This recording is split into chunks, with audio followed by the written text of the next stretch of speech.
Being entirely honest with oneself is a good exercise by Sigmund Freud.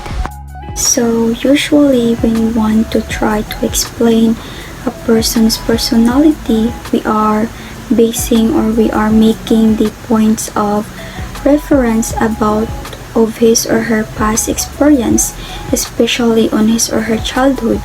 Like for example, me, I experienced a lot of traumatic situation in my childhood, in my past childhood memories. So like for example, I was bullied, I was being hurt physically, so the people would describe me that this person is basically experience a lot of traumatic situations. So in that concept, describing or explaining a person's personality came from the concept of psychoanalysis. So psychoanalysis is about our past experiences influence our present behaviors. Like for example of what I have said earlier, I experienced a lot of traumatic situations, so the people would describe me as a traumatic person because I've experienced a lot in my childhood. So in that concept, explaining about or they describe my personality or my behavior, so that concept came from the psychoanalysis. So what is psychoanalysis? So in this video we will talk about it, and before I will start, let's insert an intro first.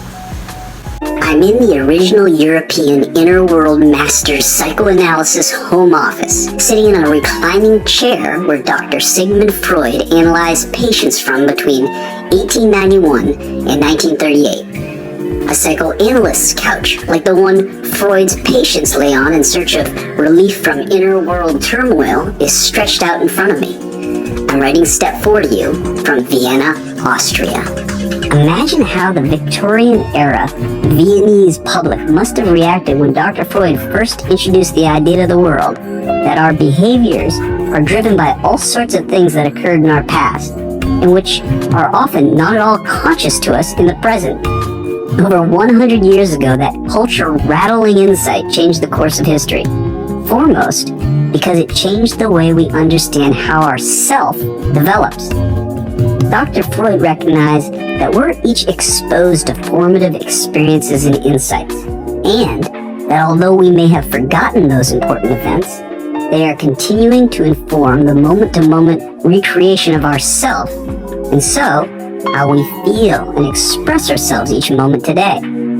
Dr. Freud taught us that many of the experiences that influence how our self is produced today occurred before we were able to form lasting conscious memories at all. So in this video or in this discussion, we will talk about Sigmund Freud's psychoanalytic theory. So what comes into your mind when you heard about the word psychoanalytic? So in this topic, you will learn about the Sigmund Freud theory of psychoanalytic. So first, let's talk about the founder of psychoanalytic theory. So it is so understandable because of the title, which is Sigmund Freud theory psychoanalytic. So basically, the founder of psychoanalytic theory is Sigmund Freud. So he is the founder of psychoanalysis. He proposed the first complete theory of personality. A person's thoughts and behaviors emerge from the tension generated by unconscious motives and unresolved childhood conflicts. So what is psychoanalytic theory?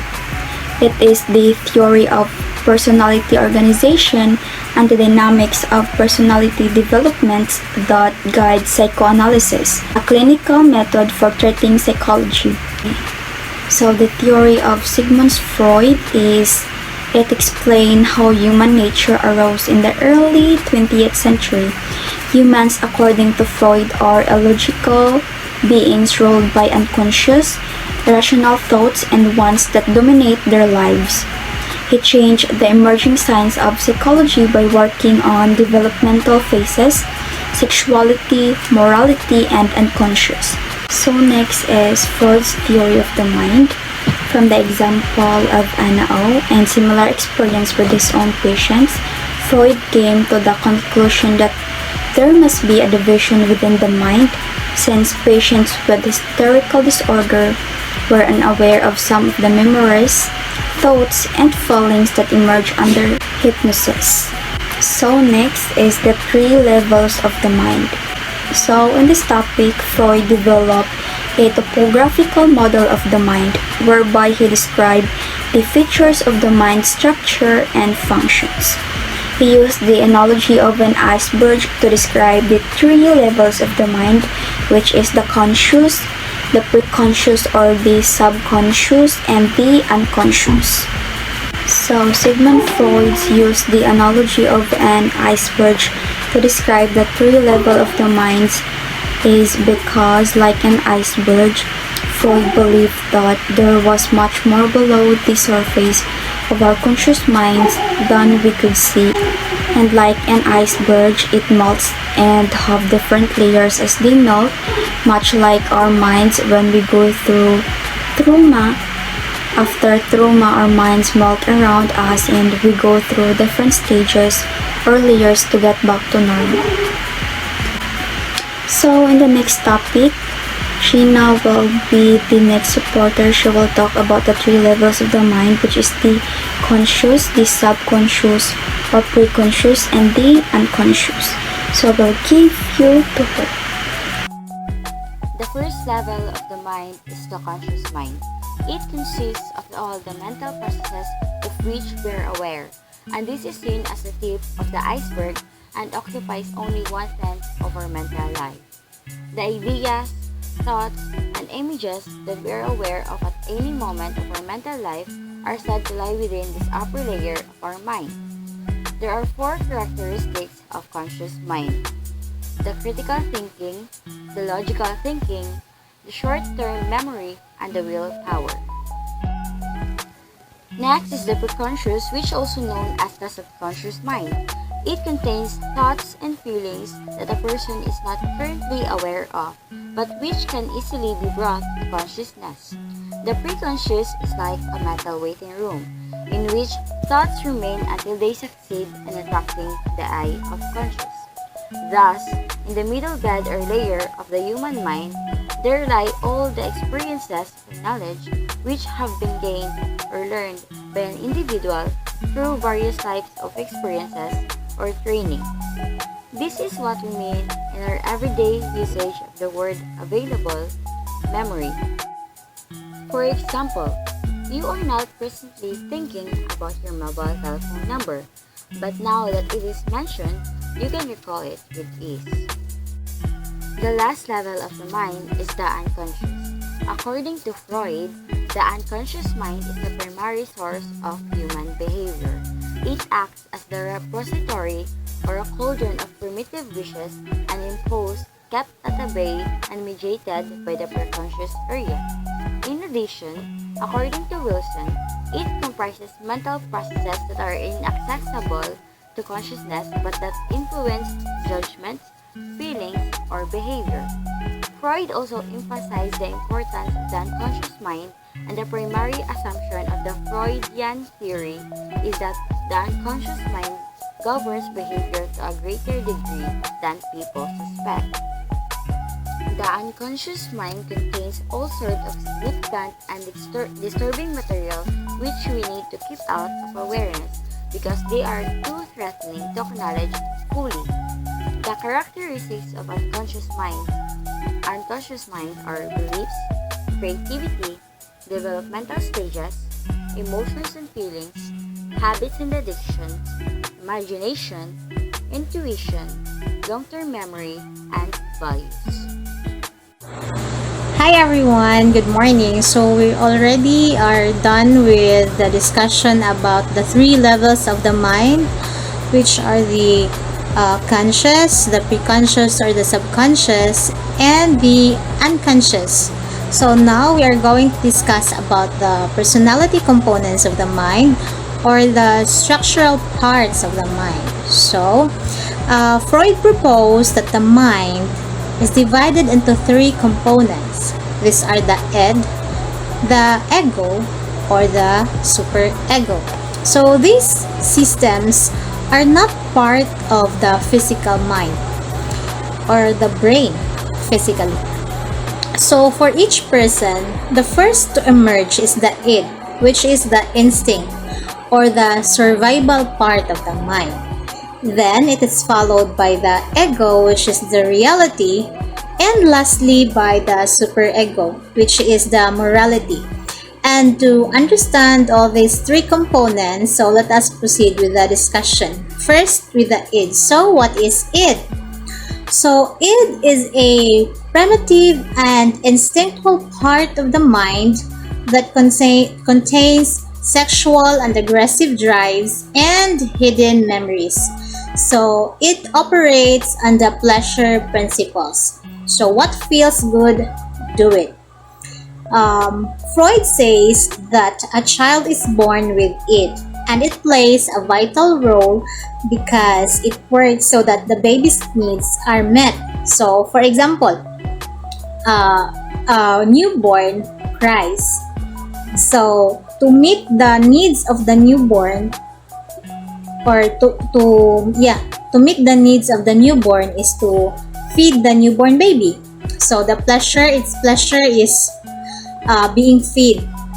So without any reason, just to survive, so it is being fed. So that is it, or the pleasure. Its pleasure is being fed, being not hungry. So without any reason that the mother is sleeping or the father is sleeping, so the baby always cry because he is hungry. So it is being fed to meet its needs. So another example is that you want to do something, and because it makes you feel good, you will do it, not minding what the consequences are. So what is this? What is this kind of example? So for example, you are in a crowded places, because you feel like, let's say, you feel like singing, though your voice is very hoarse. So you just sing loudly, though the other people doesn't want to hear your voice because it's very hoarse. It's very also you are in a public place and it's very crowded, but your pleasure being able to sing, you meet that need. So you sing it out loud without knowing the consequences are, or that the others are being disturbed. So that's how the ed works. The next is the ego. So what is ego?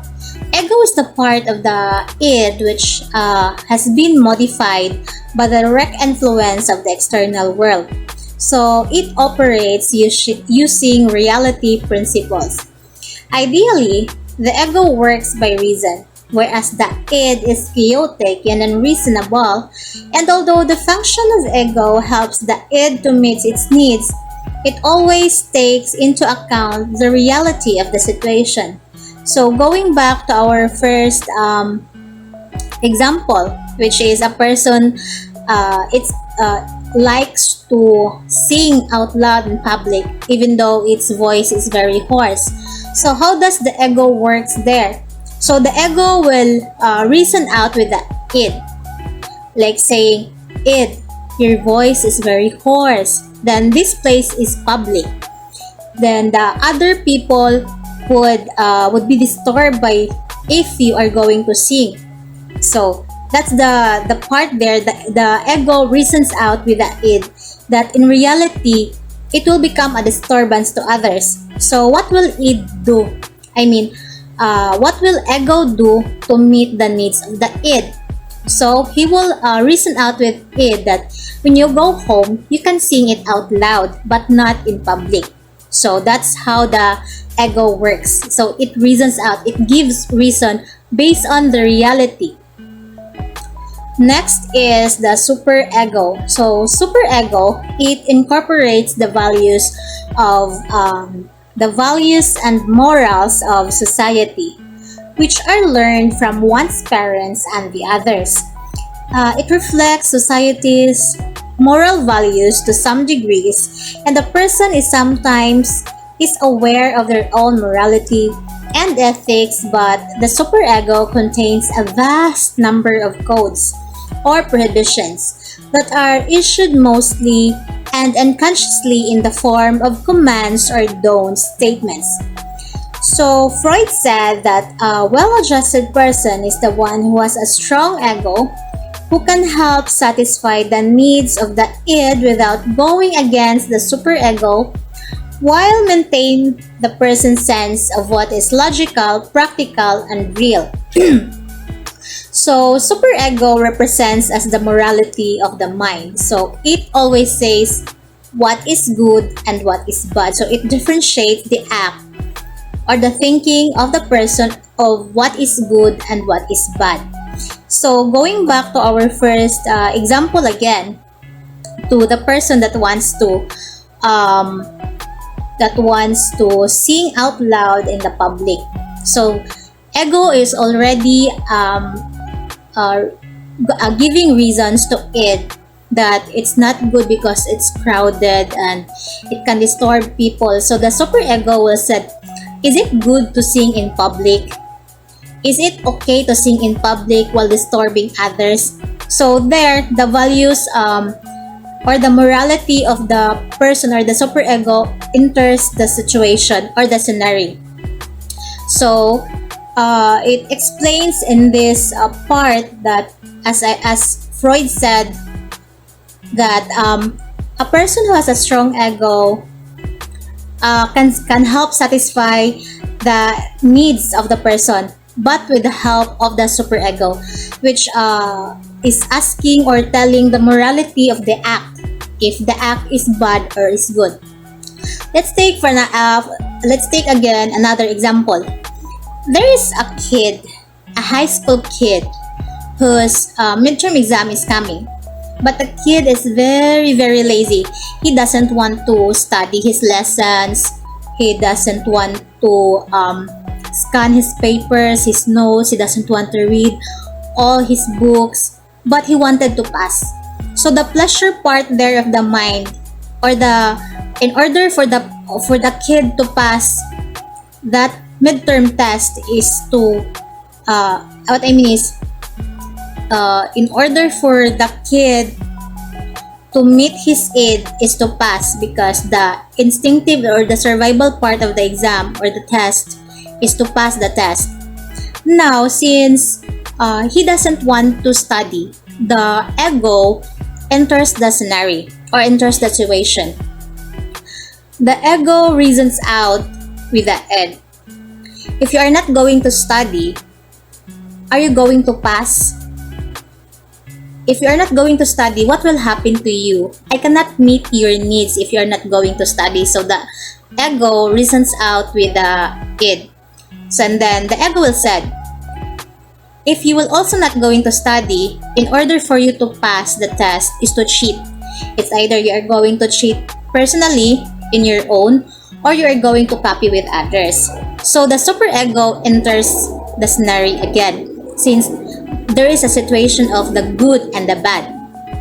The superego will say, if you are going to cheat, is it good? What if you are going to be caught? Are you going to pass the exam? So that's how the superego works. It evaluates the situation if it is good or bad, while the ego reasons out that in order to pass, in order for the kid to pass, is to study in order to meet its need to pass. So that is how the id, the ego, and the superego works. So that is all for my discussion. Thank you very much. And the next discussion will be the stages of the psychosexual development, which will be discussed by Mr. Vincent. Thank you very much. So now let's proceed to the stages of psychosexual development. This is how the children develop through time.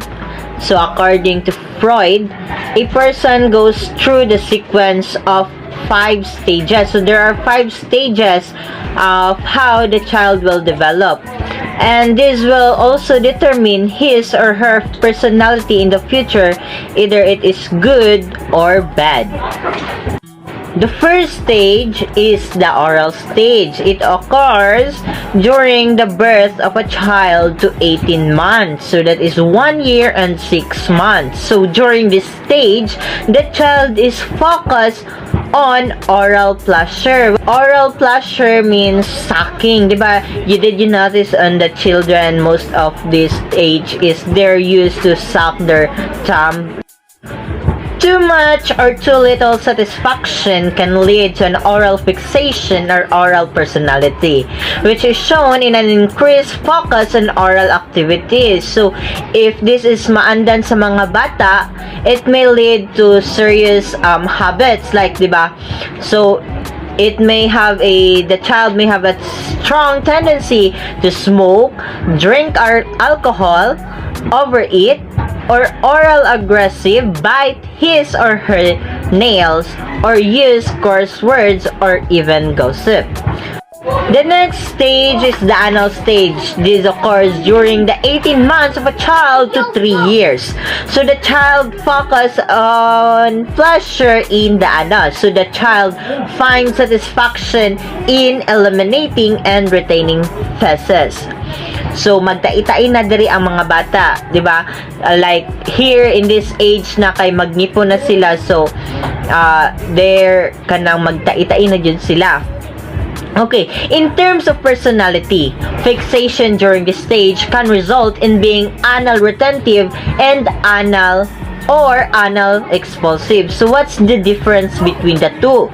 Anal retentive, it is an obsession with cleanliness, perfection, and control, while anal expulsive is the child or the person may become messy and disorganized in the future.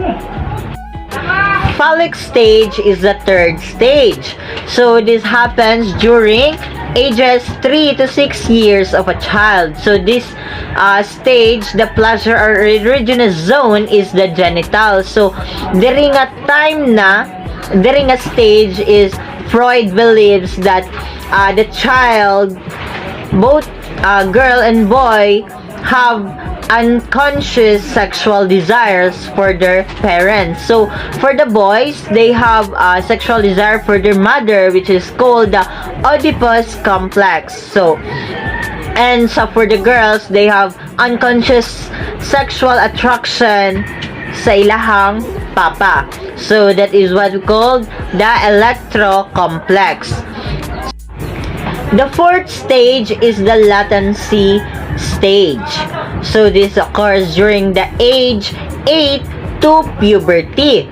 So it's during this stage that sexual urges remain repressed.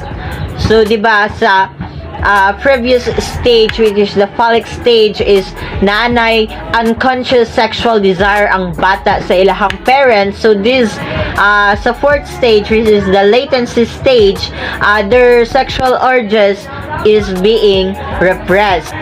So during this stage, their sexual urges and most of their sexual impulses are being repressed, and their sexual energy can sublimated towards schoolworks, hobbies, and friendship. So much of the child's energy is channeled. So their energy or their attention is now on developing their new skills, acquiring new knowledge, and play becomes largely confined to the other children of the same gender or the same age. Next is the genital stage, which is during your puberty stage and onward. In this fifth stage of psychosexual development, which begins at the start of puberty when sexual urges are once again awakened. In the earlier stages, adolescents focus their sexual urges towards the opposite sex peers with the pleasure centered in the genitals.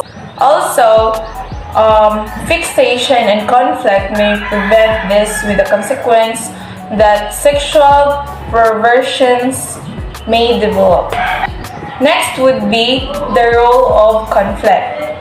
Each of the psychosexual stages is associated with a particular conflict that must be resolved before the individual can successfully advance to the next stage. The resolution of each of these conflicts requires the expenditure of sexual energy, and the more energy that is expended at a particular stage, the more the important characteristics of that stage remain with the individual as he or she matures psychologically. Frustration, overindulgence, and fixation. Frustration and overindulgence, or any combination of the two, may lead to what psychoanalysts call fixation at a particular psychosexual stage.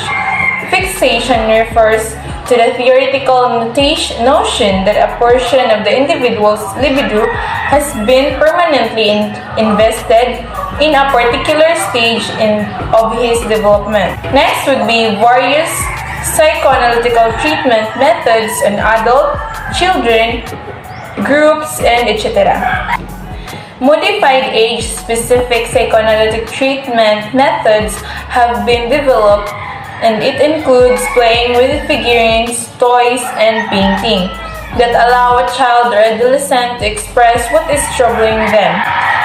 Child analysts are specialists in noticing the unconscious portions of their patients' communications and responding to them appropriately, thus helping the child to solve emotional conflicts or problems that lie beneath their manifest symptoms and interfere with further mental growth.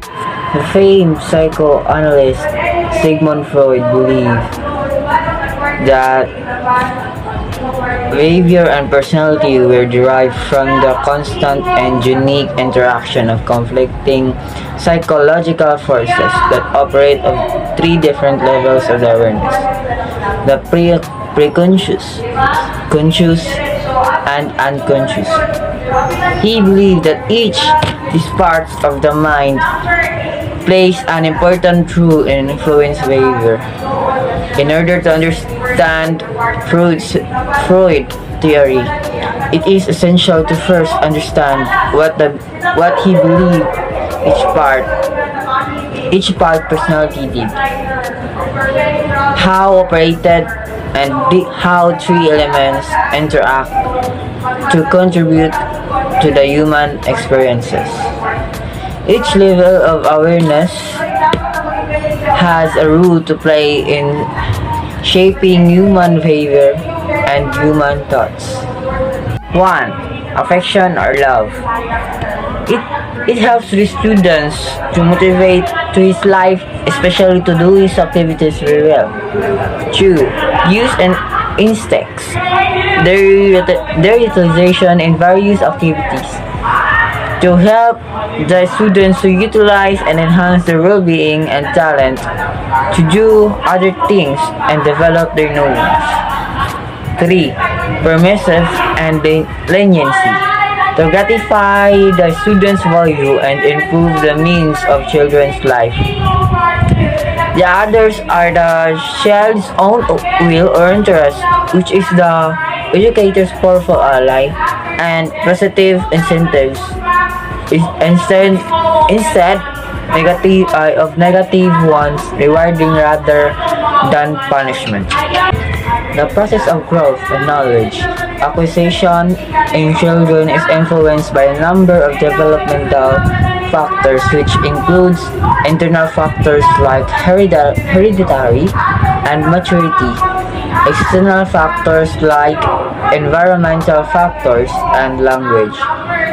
Acquisition, or a combination of both internal and external factors. Normally, there was an assumption that the young ones were judged, but a smaller version of the adults with a growth of different developmental theories. The rise of children's behavior is turned the factor that young ones differ from the adults and should behave differently. To guide the growth and learning of children, different psychological theories need to be applied. In conclusion, psychologists have the different views of learning and developmental theories, emanating from their comprehensive research. This critical approach for growth and development touch on the specific areas like cognition, moral growth, emotions, personality, among others, and many fields. The quote stated, "The whole thing is so patently infantile, so foreign to reality, that to anyone with a friendly attitude to humanity, it is painful to think that the great majority of mortals will never be able to rise above this view of life." That's the quote of Sigmund Freud. That is the end of our discussion. Thank you and God bless us all.